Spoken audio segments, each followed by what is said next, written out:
It depends on the data we are going to see over the next days coming out. What we have currently seen, if you think about the German data coming out yesterday, I just saw the first estimates about Austrian data. They unfortunately go in the other direction. So it may be that at least for some major parts of Europe, the inflation may be more persistent than we would have loved to have it. And if this is the case, this is what I had conjectured.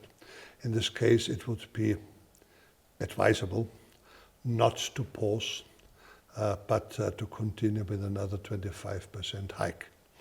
And that further rise, would that be it? Is it just one more that you need? To say, as we don't know the future, we should not exclude it, but going to 4% would be important. Not only, because it would bring closer to where we are on the inflation rate, but also 4% sounds different than 3.75. So 4% is closer to 5 what the US had. So the 4% has a signaling effect beyond the 25%. And in my announcement over the recent months, I had never excluded that the terminal rate would be above 4%. And so perhaps I will get it. It's interesting what you say about signals, because you've also said before that monetary policy strategies should not remain empty words, that the instruments must work, and not just sort of give hints and indications. Do they work?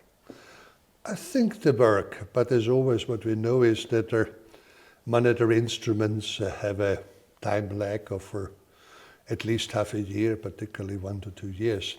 So it's not something you press the button and things happen. In which case, is there a possibility then, once you've crunched all the data, that there might be a Eurozone rate cut in the first half of next year?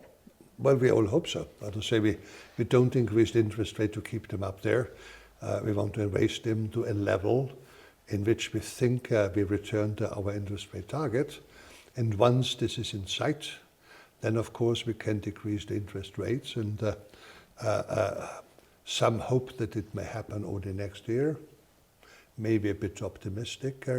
In US perhaps, or by there, they also pushed it back now. But I do hope that latest in 25, we will have interest rate cuts there. And if we are back to the